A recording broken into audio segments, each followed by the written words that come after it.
Welcome to A Fork in Time, the alternate history podcast.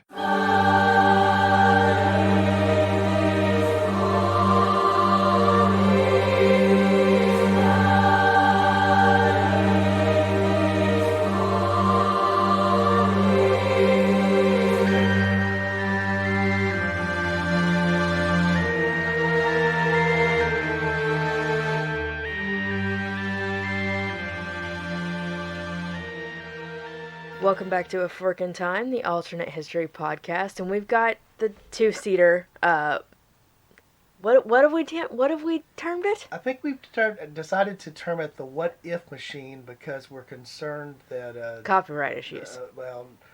If it's not copyright issues, at least it's infringement indirectly on Josh and Chuck at Stuff You Should Know if we called it the Wayback Machine. But I actually think they're infringing upon like a cartoon when I was a kid where Professor Peabody or somebody had a Wayback Machine. So we're probably safe doing that, but I think it's better if we just call it our What If Machine. What If Machine, and as you just heard, Dawn's in the car with me. But I'm going to be taking the lead on this one because, surprise, surprise, guess where we're going? To Japan. I mean, that'd be a little bit of a shock. Yeah. we're not going to Far Asia. No. Oh, okay. Then I guess we're probably going to that bejeweled isle known as England or Britain. Mm-hmm. Right. Yes. So where are we headed today, Lex? So we're gonna head back, and before we were starting to record this podcast, it reminded me of the little teaser we did talking about the themes in history and the survey we did, because we're headed back a little bit earlier than we have in the past, but you're gonna see it's gonna connect to some stuff that we've talked about on the podcast before. But we're headed back to about the early 1400s with the little figure Henry V. Henry V. So I like to call him Henry V. One of the podcasts I listen to calls him Henry Mach 5. Henry Mach 5. That works for me. Sadly now, for those of you of my generation, I suddenly have this picture of Speed Racer on the English throne, so I'm going to have to work around that. For now, apparently the entire recording. Thanks, Lex. But I'll make it through that as long as there's no Spritle and Chim Chim underneath the threat. Anyway, we won't even go there. Sometimes you don't even want to know the associative nature of Don's mind. Believe me, you don't want to know the associative nature of Don's mind. Actually, before we get started with the podcast proper, I talked about this in the episode where I sort of brought back and explained some of the results of our theme survey. And so this is probably a good chance. You and I haven't had a chance to talk about that together on the podcast. And I know, Alexis, from the conversations we've had off podcast, we both agreed that there are these big themes. Yep. And certainly they're the big themes when we're talking about a period of European history. One of those big themes, and we're going to get into that big theme again today. So let's talk about the big theme a little bit, and then we'll go down to the end of the what if. Taking things in a little bit of a backwards. I guess we'll do an inductive version of A Fork in Time today. One of the major themes in European history from really, I guess, post the Norman Conquest in 1066 all the way down for a really long time is the relationship between what we, in a modern sense, and even then, called England and France. And just to, I know most of our listeners are obviously sophisticated and understand this connection as well, but the real issue is when we talk about the Norman invasion and we start talking then about the kings of England, and we're talking really about folks who were French nobility, right? Essentially, yes. And so you have this situation where they still have interest and concerns back on the continent proper, and this consistently rises and falls over the course of several hundred years of history. Correct. And also going alongside that, kind of running concurrently, and it's going to come up in the podcast today, is not only do we have kings of England who have French ancestry, you also are far enough removed from 1066 at this point that you have kings of England marrying back into the French nobility and the French royal line. So you have that double line of French influence and Frenchness coming into play. Right, and then the other element that goes with that, of course, is the idea that the geographic proximity of England and France meant that part of the motivation for many of those marriages was to keep the was to keep the peace in some way, shape, form, or fashion, right? Correct. I mean, they are so close together that you can actually swim from one to the other. So People have done it. Interesting enough, it's called the English Channel and not the French Channel, but that's a whole other thing to talk about. So again, as you might have guessed, we're going to be talking about a historical what if that does relate to this sort of big theme. I want to point out that we know it's a big theme. We know it's a theme that we touch on frequently, but the reason we touch on it frequently is that it is such a dominant theme for at least that part of European history, as we go through Western European history for a long period of time. And so I just wanted to get that. That's the elephant that's sitting over in the corner of the room. It's neither pink with polka dots, so we'll leave that alone. The other thing, for those of you that know, we've recently brought on our regular contributor, that's Chris Coppola. A lot of reasons for bringing Chris on. We have enjoyed getting to know Chris and meeting Chris through the podcast, but also Chris has much more of an understanding of Eastern European history, which is not plagued by the England-France problem. no. And so one of the benefits that you'll have in 2021 moving forward, I guess technically this will be an episode in early 2021. We're recording in late 2020, but you'll see us be able, even when we're talking about European history, to much more move into the 19th century, but in the 20th century, but also dealing with the eastern part of Europe equally well as we deal with the western part of Europe. So again, what is going to be our point of departure today, Lex? So we're going to be talking about and we're going to get into this, but what if Henry V had lived a little bit longer than he did in the real timeline? Okay, so our focus today is going to be on the historical what if of a Henry V or Henry Mach 5, if he had lived a bit longer. So we'll pick that back up after the break, and we hope that you stick with us.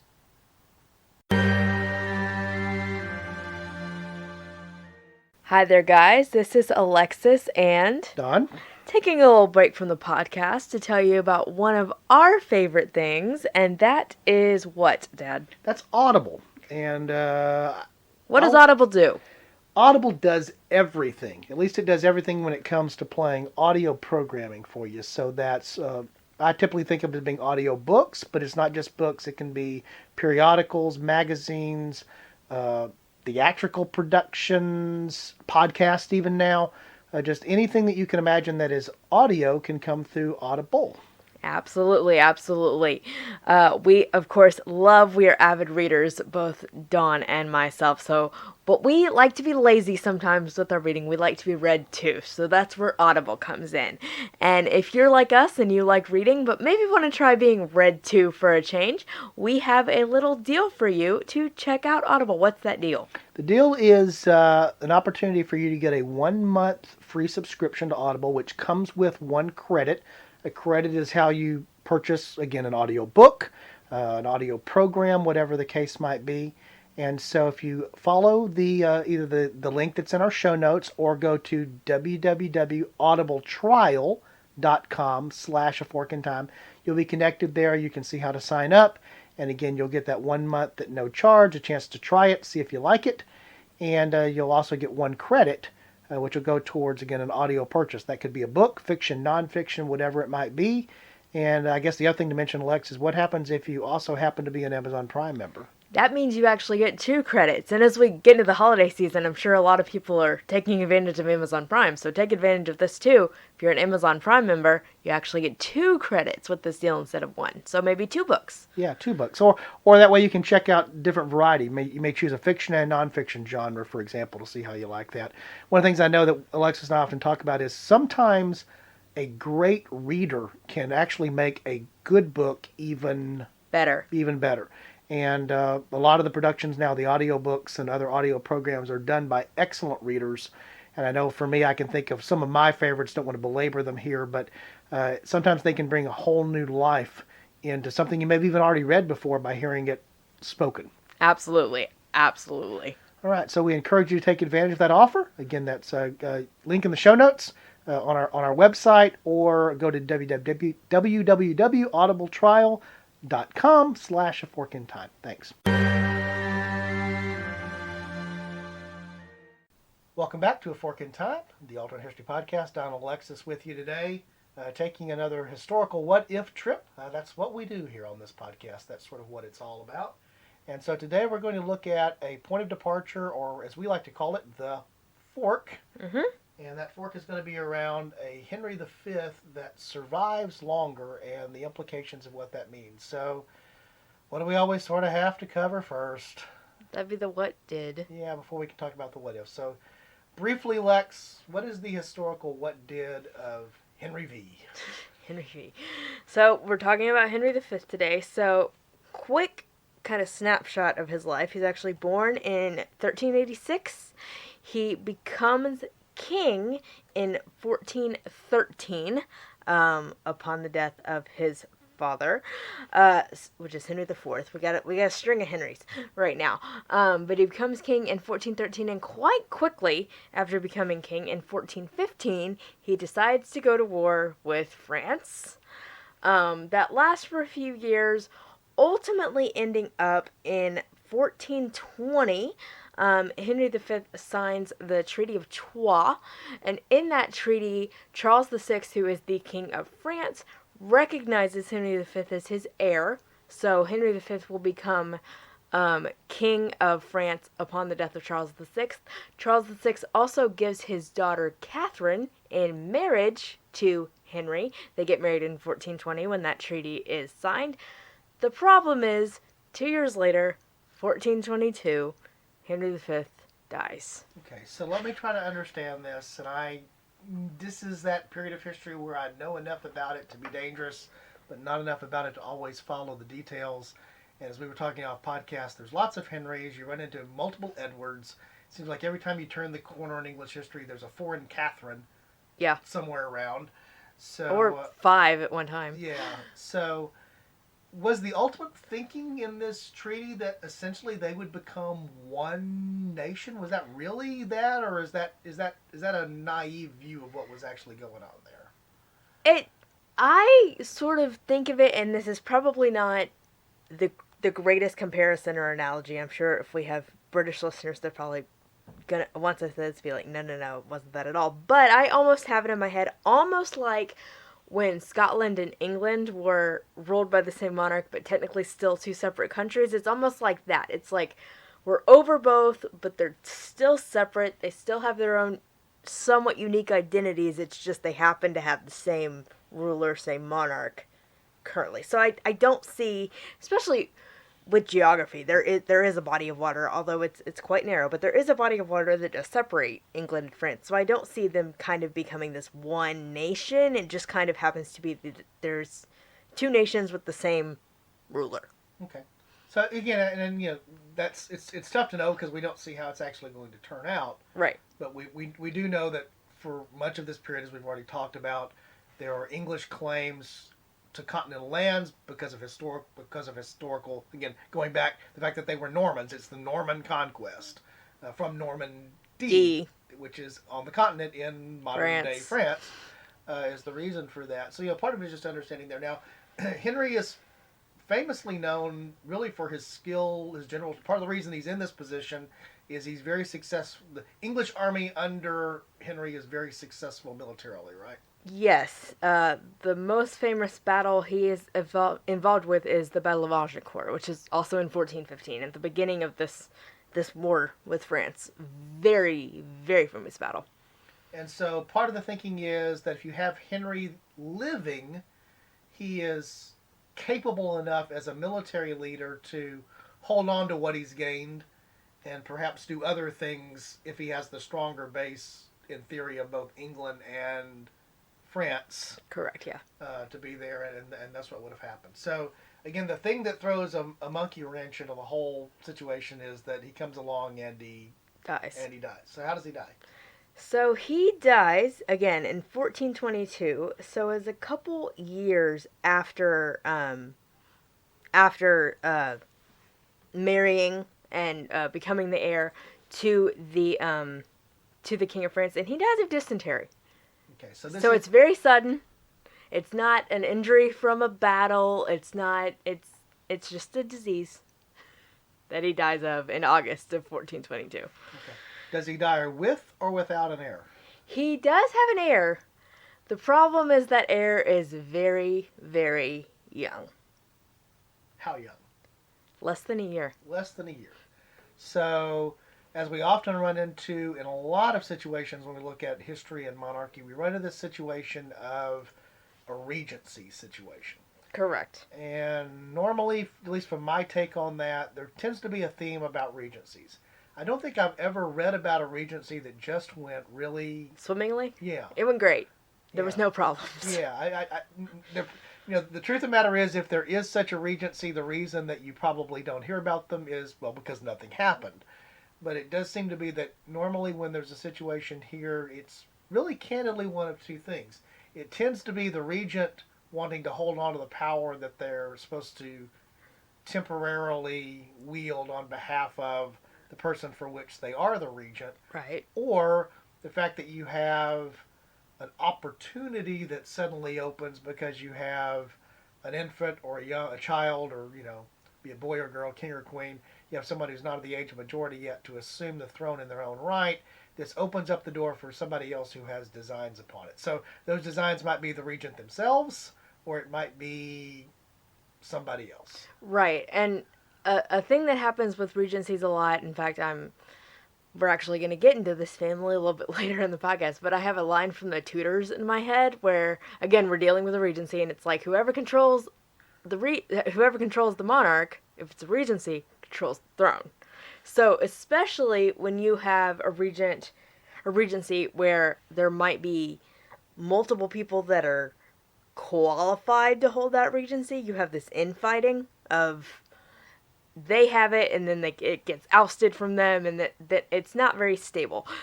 Just to back up a little bit, I looked up when Henry VI, which is Henry V's son, is actually born. He's born December of 1421 and becomes king in August of 1422.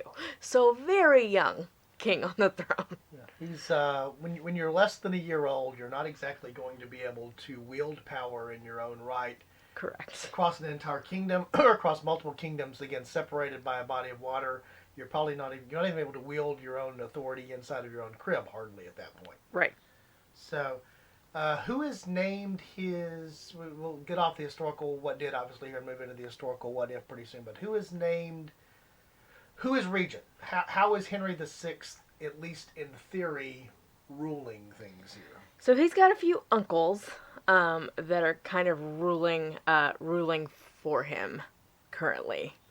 So again, with a regency situation, someone is ruling in his stead. So let's pivot off of the historical what did to get into the what if. Okay. So 9-month-old Henry VI will eventually succeed to the throne, correct? Eventually, yes. Okay. And what will be his ultimate disposition? He unfortunately inherits a little bit of mental instability from his mother's side. I mentioned his mother is Catherine of Valois. Her father is Charles VI of France, and Charles VI of France has a moniker, Charles the Mad. Okay, so part of the issue, well, we'll even go down the whole, intermarriage among cousins, the very nature of, brings hemophilia and madness. Apparently this is the two things that it sort of most produces. So we have a situation where even once he becomes of age, his ability to actually rule, his ability to actually carry forth the task is limited, correct? Correct. He is very shy, he's very pious, but also he's got this background of mental instability that doesn't lend itself to a very strong-bodied king. Okay, so ultimately, again, still chasing the what did a little bit here. We are going to get to the what if. I know we're 15 minutes in. We are going to get to a what if. We've got to really set up the what did, though, to get to the what if. Ultimately, because of that instability and because of the flow of events after that, what do we end up getting into? We ultimately get into War of the Roses. Okay. And the War of the Roses, of course, is an extended multi-generational civil war that flares hot and cold at various points between the vying houses for the English throne. Correct. And the ultimate end of it's the battle between the Plantagenets And the Yorks. and the Yorks. But ultimately, and there's York monarchs and there's Plantagenet monarchs, but ultimately there are no York and Plantagenet monarchs, because what do we end up with? Tudor. We end up with Tudor monarchs. And so the resolution of the War of the Roses is the rise of the House of Tudor. Mm-hmm. And the House of Tudor is important, obviously, because it brings us some big figures in English history. and literally a big figure in the case of one of them, Henry VIII, and we've talked about that. We don't need to go down that path. Everybody's well familiar with that. So the real historical what if with Henry V, Henry Mach 5, yes, living longer, is what's the primary presupposition that you have of him living longer? What's the biggest change potentially in history? Well, biggest change is we don't have a minority coming to the throne upon his death. And another subsequent big change is because, I mean, they'd only been married for 2 years. They got married in 1420, he dies in 1422, so but they only have the one child. He keeps living, they can have multiple children, so it's possible that the person we know as Henry VI doesn't even become king because does he die in 1423 and then not have to become king, and then we've got this other person that becomes king instead? So those, I think, are the biggest things. A, you don't have a minority with Henry VI because you have Henry V living long enough to get past that. And also, again, this is completely untested, we have no idea because of what actually happened and the what did, but do you have the person we know as Henry VI dying, and so you don't even have the person we know as Henry VI sitting on the throne? Okay, so the argument is that you have this, obviously, the extended reign of Henry V, and how that might influence both England and France because of the connection that's there, the marriage that's taken place. But most importantly, his untimely early death leads to the regency, and the regency, and then ultimately the mental instability leads to a whole series of events that dominates for a couple of 100 years. Right. So if you avoid that, again, you go through this period of time in English history where you don't have, in theory, this internal conflict called the War of the Roses. And we've talked about this, I think, multiple times. Again, this is this big theme coming back again. If you don't have the internal conflict inside of England, what does that enable them to do externally? And then you also have the question of, if you don't have this conflict, what does that do in terms of, obviously, who eventually succeeds to the throne? Right.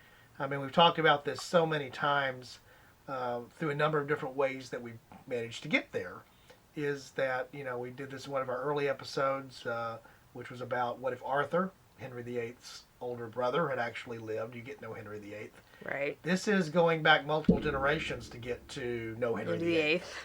And, the reason we keep focusing around Henry VIII is also tied to one of the other big themes that we've so often hit on the podcast, which is the Reformation. And again, the understanding here that the English Reformation is of a slightly different flavor in many ways than the Continental Reformation. Henry's Reformation is not Luther's Reformation. No. It can be argued that Henry would have never let off in the area of any form of Reformation if it had not been for the need to dispose of wife number one. Although there certainly were Reformation forces inside of England that would have eventually made this an issue. Right. It was going to be an issue no matter what. But it wasn't going to come from the top. Right, and it wasn't going to come down with essentially, in fact, just recently been studying this and actually dealing with this in a teaching environment, is the fact that, the Act of Supremacy, which I think is 1534, if my memory serves, the Act of Supremacy did one thing. It simply said that I'm the head of the Church of England. Correct.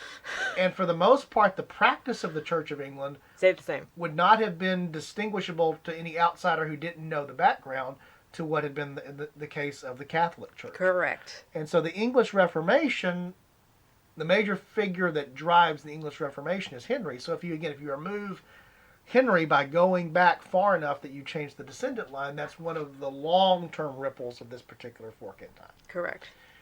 So let's look at more of the short-term ripples, though. How destructive was the War of Roses on England as a nation? Well, again, not the best analogy, but think of it in terms, and I'll put it in an American context. Think of it in terms of the American Civil War, because that's basically what it was. It is a civil war. You've got in a lot of instances, people who are related to each other that end up on opposite sides. So you've got brother fighting brother, cousin fighting cousin, son fighting father in multiple instances. So it really not only messed with the population because a lot of people died, it also messed with the psyche of England. And you see this in various television shows and reading various things. There was also this swing of people didn't know where they were in England because specifically in this period of time when you're dealing with Henry VI and his successor Edward IV, who's a Yorkist. Henry VI is Lancastrian. Um, you have these families that one day they're in power because they're on the Lancastrian side, and literally the next day they've lost everything because the Yorkists are in power now. So it really damaged the psyche as well as just families, breaking up families, death. Right. And just the stability. Right. I think you and I were talking about this. I know we talked about this on a different episode. It's portrayed during, it's part of the episode. In fact, it was your favorite episode that was re-aired during our holiday break where we both picked an episode to re-air. It was the Sinking White Egg Basket. Yes. Is we were talking about the fact that what happened as a result of that, the anarchy period that happened after that, is people, are we going to be able to have market or not? Because right. do I have the right paperwork to actually have the market now? Because who's ruling? Yeah, who signed this piece of paper that I have? Oh, the one who's not in power anymore. Yeah, and we talked about, I think it's in Follett's Pillars of the Earth. There's this cathedral being built, and it's like being built, not being built, being built, not being built, being built, not being built. And the reason that keeps going back and forth is there's this instability in who's in charge. Do I have the authority to do this? Are the funds and resources there to devote to this versus being devoted to something else? And we see this also we maybe we should entitle this episode, Let's Visit the Recurring Themes. But again, one of the recurring themes, particularly not just of English history, but all history, is the idea that it costs money to fight wars. Correct. And so if you're raising money for a conflict, internal or external, that money is not being put, those funds and those resources, the time, the energy, are not being put towards the things that are more constructive. They're being literally put to something that is destructive in its nature. And beyond that, again, that, as you pointed out, that doesn't even get into the relationships inside of families. If it's a civil war or just the general loss of life, people do die in war. In this particular time, people also die from dysentery. I mean, it's, I'm reminded of Hobbes' quote about life being brutish and short. But still, even more so because of the background that's going on there. Yeah, I'm going to mention another show just because I have it in the back of my head. Another show that deals with this exact period of history is The White Queen. And The White Queen, not to chase this too far, but Edward IV, who again becomes Henry VI's heir in the What Did, his wife was a Lancastrian who married Edward. And so there's this one scene that I have in my head of the family has pledged its support to Edward IV, and so they're wearing white roses, which is the symbol of the Yorkists, and somebody asked them, they're like, if I scratch that rose, am I going to find the red underneath it? Because you just went and dyed the rose white to be like, we're with you now, we're with you, because you're in power, even though yesterday you weren't. So it just goes to show how kind of quickly it swings back and forth, and how you have to keep your mind about who's in power now. Okay, I know where we are. Right, and so again, that alters the trajectory of any nation, and I think England during this period of time is just a good example of how that alters the trajectory for not just a decade, not just maybe a generation, but for multiple generations. Which is why ultimately, when the Tudors do come to power and sort of cement themselves in power, that becomes important because that allows them to start over, essentially. Yeah, and flexing their muscle as a nation, not internally. And then I think it also plays to, we're talking a lot about Henry VIII inside of a podcast episode that's about Henry V, but that is also one of the reasons Henry V is so driven to have a male heir. Right. It's not just because that's a natural thing that would be there for any monarch of his day. It was. Particularly in a nation that only recognized or the primogenitor for the male, but it's because he looks back on recent history being not that far back, and sees the result of either not having an heir or having an heir that is very young, and the dangers of that. Correct. In fact, even during his own time, again, thinking through here, just again, something that was recent, which is also derived from, what's her name? Philippa Gregory's novel. It's what became the Spanish princess on Stars, relates to this fact of it's actually Henry's sister, who is Queen of Scotland, who has the problem of how does she, in a regency position, if she even is going to be regent, how does she continue to maintain on behalf of her son? Again, regencies just don't go... They don't go well. They don't tend to go most of the time.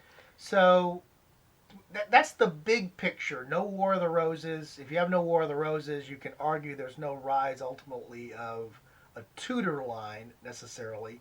And so we get down to that path we've talked about before. No Henry VIII, no Mary, no Elizabeth.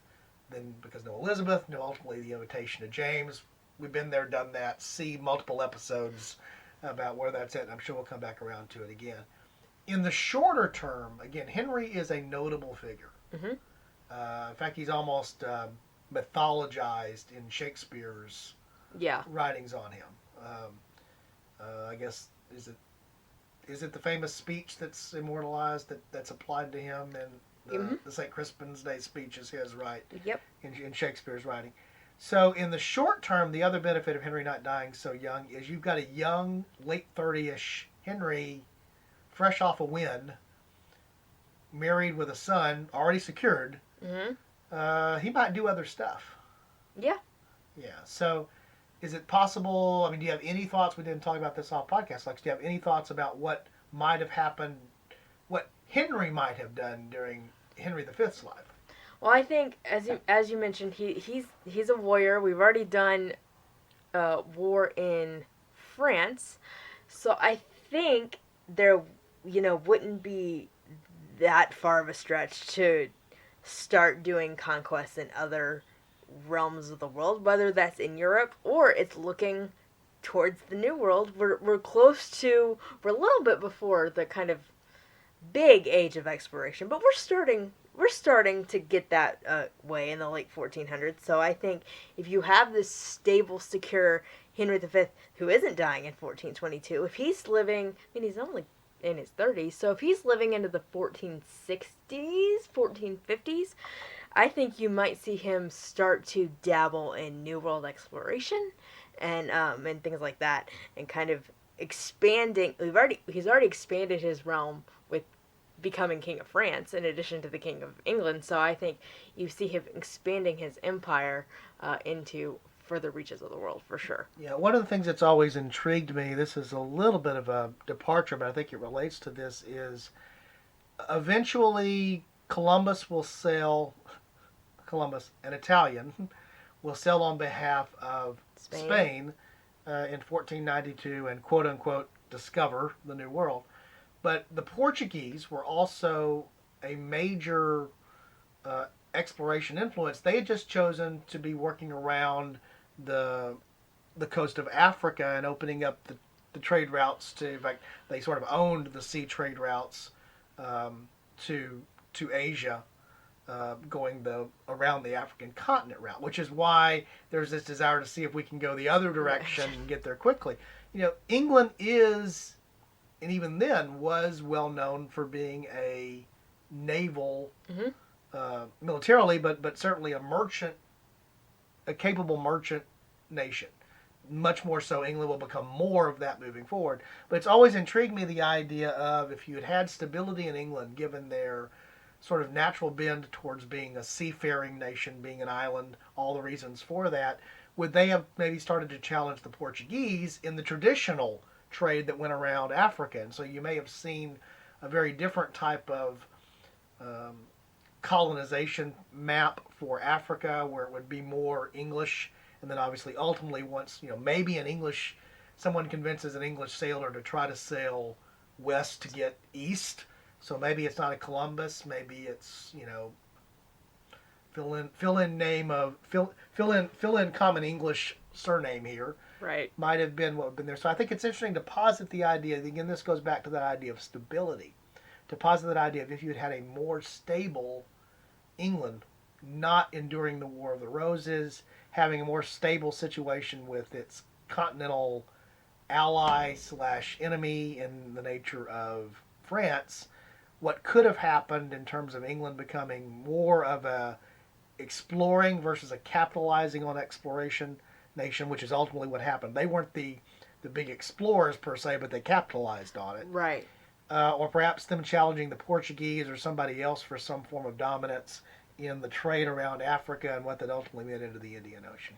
Well, and I think, yes, we know Henry V as this warrior king. He was good in battle. But also, the only reason he becomes king of France is because of a thing called a treaty.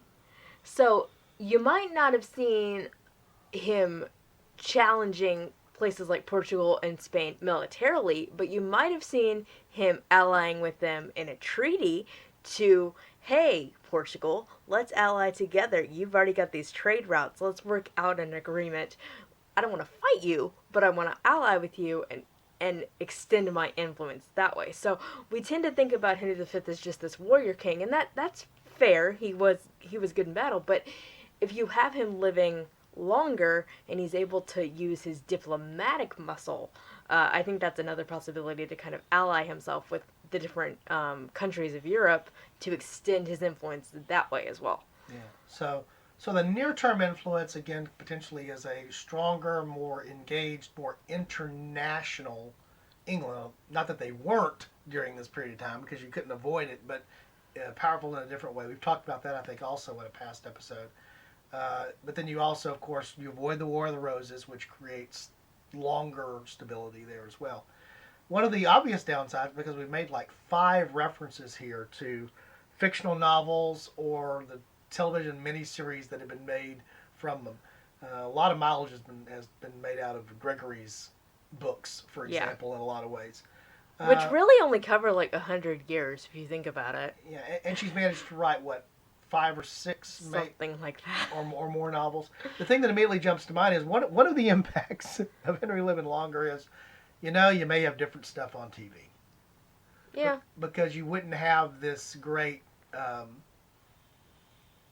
sort of almost epic, the War of the Roses, all that represents, that is just good fodder for history, but it's good fodder for historical fiction. Yep, I mean we've talked about this again. The theme comes up a lot, but the England we know as England would not exist in the same way because somebody didn't die at the age of 35. Right, and so it does matter. Of course, it matters when that person that dies is the king. There's no doubt about that. But I just can't would you be as fascinated? Would you be as much of an Anglophile if English history were sort of whatever, and so had a son, and so had a son, and we get up to something like it's more like the Louis in France. Suddenly by the time of the early 17th century, you're dealing with Henry the 11th, Henry the 12th, because there's been this nice long just uninterrupted stable line, and something else would have happened, because that's the nature of history, is that what did happen, what didn't happen. That's what we do here, the what ifs. But there would have been a different something that did happen, right, that probably would have been noteworthy or revolutionary. So, all right. Anything else you can think of that's a big part, that's unique from maybe what we've talked about before, that's part of Henry V's surviving? Not really. It's just Henry V is interesting to me because he's kind of the starting point of this whole thing, but he kind of doesn't really get talked about. People talk about his son Henry VI, and obviously the War of the Roses and what happens after that. But the only reason all that stuff is allowed to happen is because Henry V doesn't really get talked about that much, in my opinion. Right. So he was very impactful in his life, obviously, Agincourt being a favorite, or famous victory, the things that he did. But he actually has more influence by getting dysentery, probably than he did by anything else. Yeah. That's why he's famous. Not because of Agincourt. Because he died of dysentery. All right. So that brings us to the end of today's episode. Just want to remind you again that we do have a place on the web you can go and visit us. That's at www.aforkintimepodcast.com. Lex, we haven't sort of touted this in a while, but one of the things that's also very important, we're having a lot more folks that are finding us by web searches and finding us by searches on the various podcast engines, and those include those are the result of what happening on the various podcatchers. That'd be we got listed. Yep, which means also that there's a chance to be rated and reviewed. Correct. And so one of the things we would urge you to do, we know it takes a little bit of extra time. We always realize when we mention these things towards the end of a podcast. Podcast is primarily a one-way audio thing, and we know that's what it is. But if you haven't had a chance to go to your podcatcher of choice and leave us a rating and or a review, we would really appreciate that. I've come to better understand in the last year and a half how that drives the search engines, not only there, but the search engines in general. I've mentioned this a couple of times. For those of you that are familiar with our webpage, I've posted this a couple of times. We have these, what I call outlier episodes. They're the episodes that when you look at the statistics, get more listens faster and differently. One of those outlier episodes I think is also one of Alexis's favorites. Guess what it has to deal with? It's an episode called Protestant Wind, which was our first episode in the Hurricane History series back in June of 2020. I discovered why we noticed this one just basically, if you will, rocketing up the charts. You can see it as a real outlier when you looked at the number of listens, and it had the same number of listens in half the time as many other episodes. So why would this later episode catch up to former episodes? Well, part of that is we have a growing listening audience, and we know that. But part of the reason was the term Protestant Wind being in the title, and Google searches on Protestant Wind. And so suddenly our little bitty niche podcast was on page 2 of a Google search when you looked up Protestant Wind, which is one of the terms that's used to describe the situation with the Armada.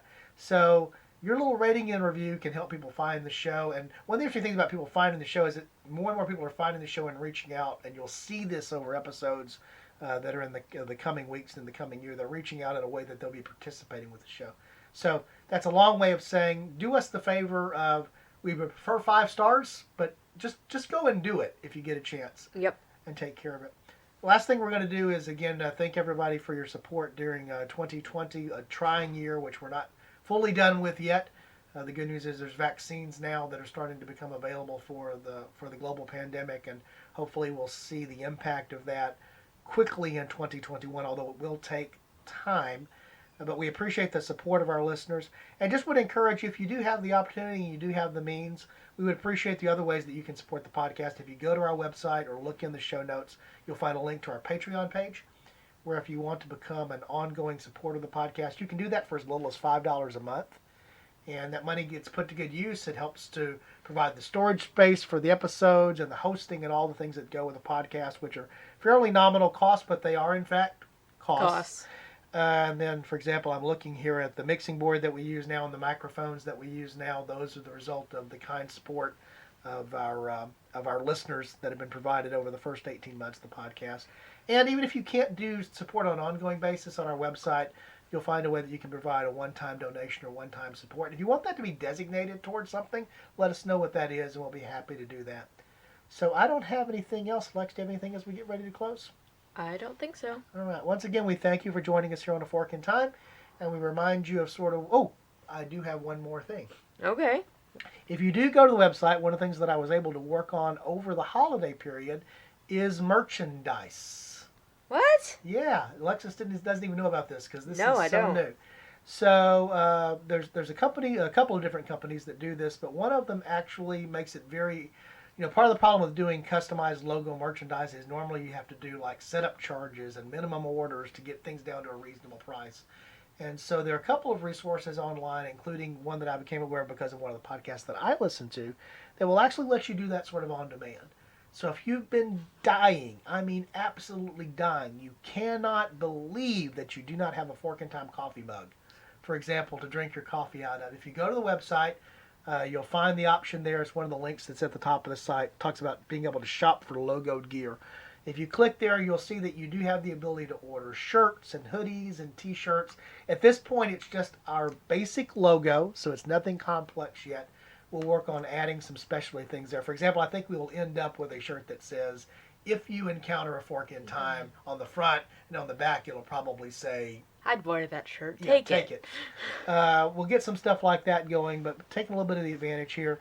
If you do that, a small and very nominal part of that ends up trickling its way down into the resources that help support the show. But it's a way to. The reason I mentioned that is it's not about the financial part of that. The couple of dollars for you buying a T-shirt is not a critical thing, but it does. If you're wearing that T-shirt, if you're so inclined to do so, or using that mug, somebody asks, well, what is this a fork in time thing? Aha! Now you have the ability to... it's a conversation starter. It's a conversation starter. So if you haven't had a chance to check that out, that's something new that's there. Also, I should mention for our patrons, our Patreon supporters, after a period of time there for our ongoing supporters, there's some merchandise that we give as a thank you. So that's also something that we recognize.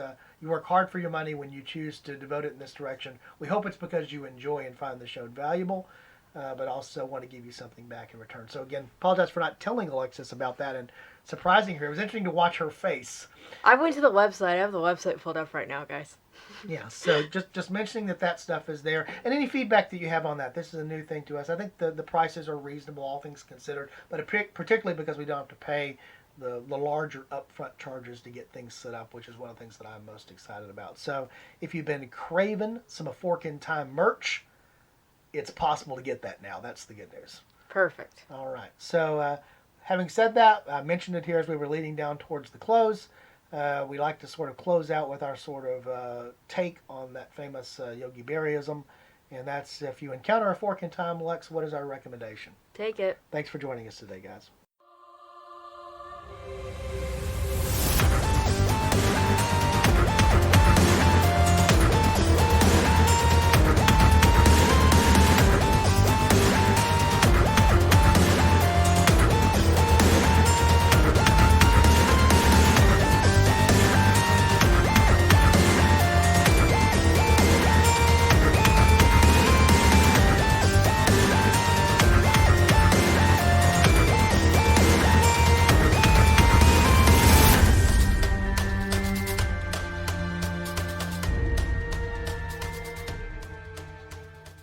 Thanks for listening to A Fork in Time, the alternate history podcast.